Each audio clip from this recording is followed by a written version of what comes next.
Julissa Arce is an immigrant and a former dreamer, and she joins us tonight, I believe, from Los Angeles. Julissa, thanks a lot for coming on. Thanks for having me on again, Tucker. So, look, there may be things about this plan you don't like. There are definitely things that I don't like about it.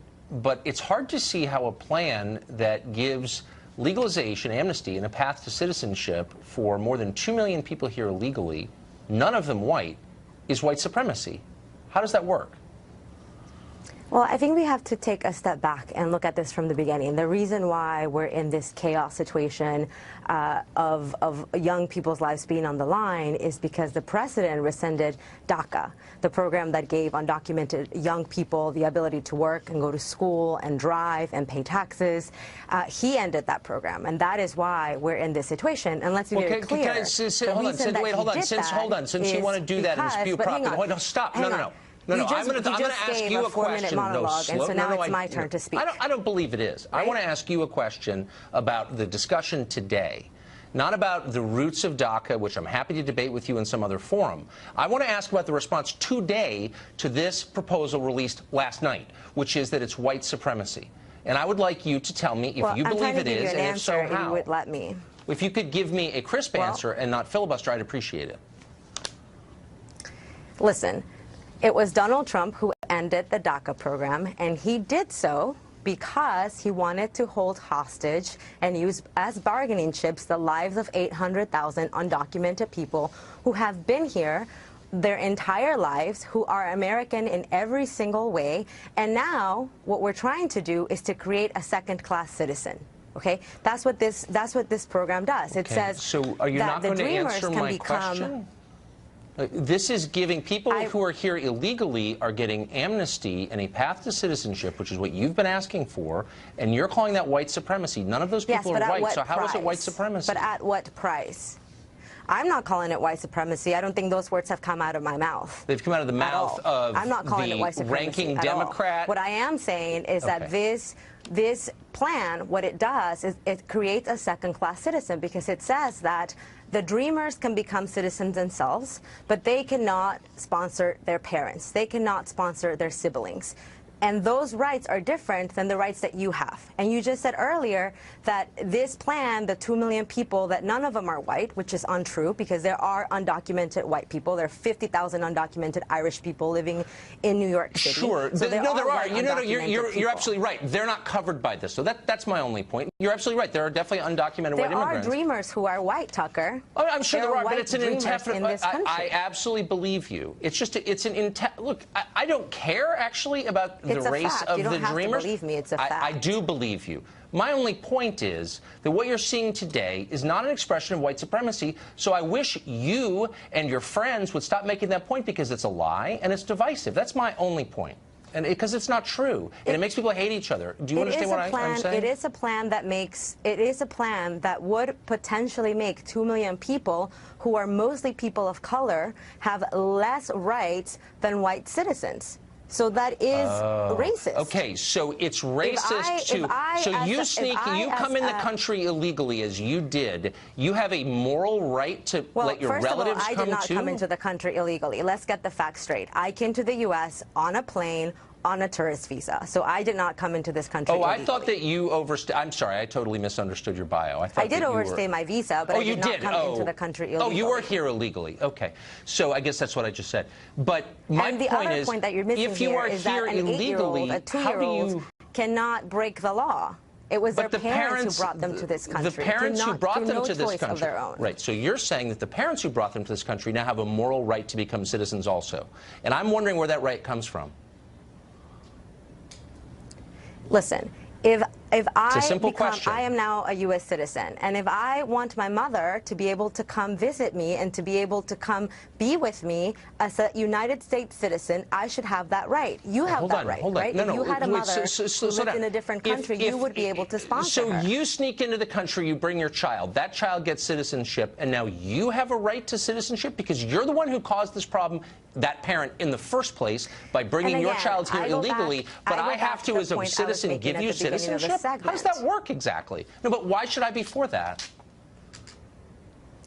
going back to the point I was making at the beginning of the segment, which is that the reason we are in this situation is because the president ended DACA, and then he tasked Congress with coming up with a solution you want to have that debate, but let's talk about. But look, now actually, you're not answering my question. That Dreamer lives should pay for a $25 billion wall. So you're saying if I sneak into someone else's country and bring my child, and the people of that country are kind enough to give that child citizenship, that I somehow deserve it too? Because why?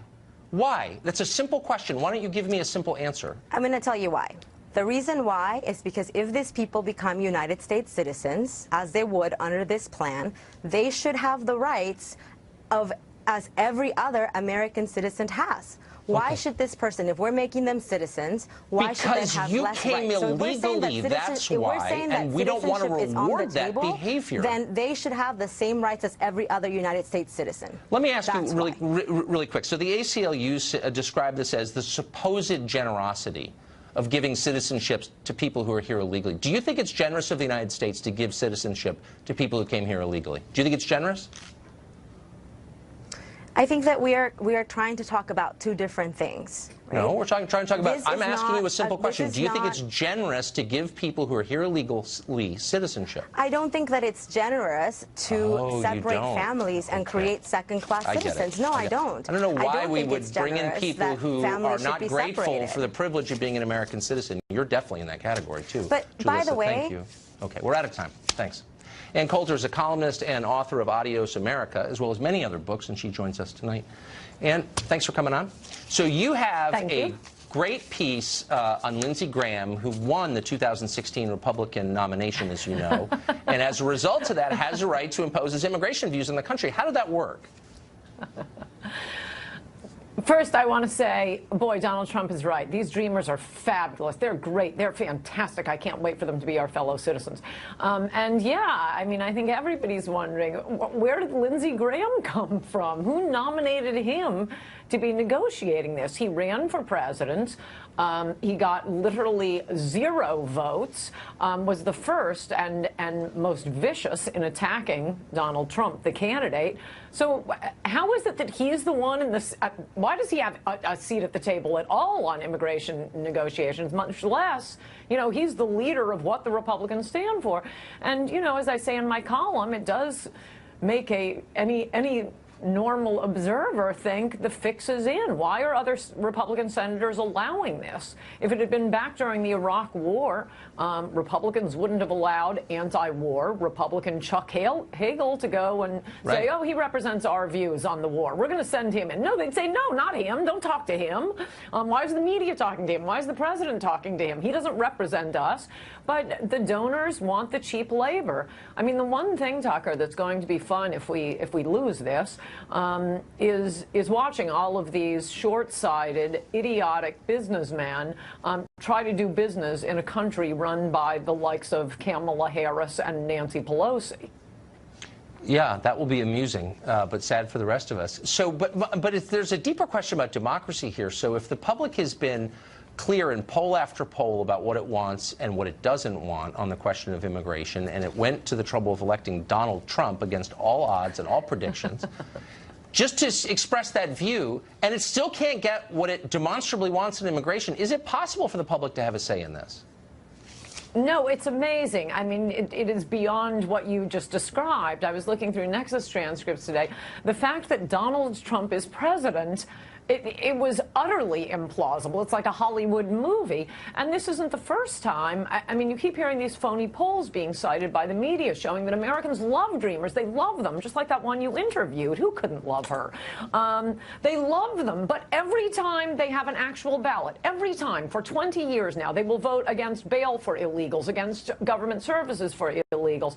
They'll vote for Donald Trump. They'll vote for English as the national language when they're this Harvard poll that just came out shows more Americans would like 0 immigration than our current immigration policy. But the way they pull off these phony polls is by, I mean, I didn't need to read Saul Alinsky to know that this is not a good way to take a poll. They personalize it. They say, oh, do you want to deport Juanita the maid? They make it about a specific person. No, I want questions like, do you want more or less immigration? Do you think people who break the law should be able to become citizens and start collecting collecting welfare right away? Do you think we should be dumping millions of low-wage workers on the country, which is going to come back? I mean, Trump may think he is a genius, and in some ways he is. He has an uncanny sense for what are popular issues. That's why he won. He may be able to roll over the never-Trumpers, but if he continues down this line, former Trumpers is going to be a much more difficult category for him. You just think in a democracy, you can't ignore what people want forever, or else you're going to get a pretty bad backlash, I think. And thank you for coming.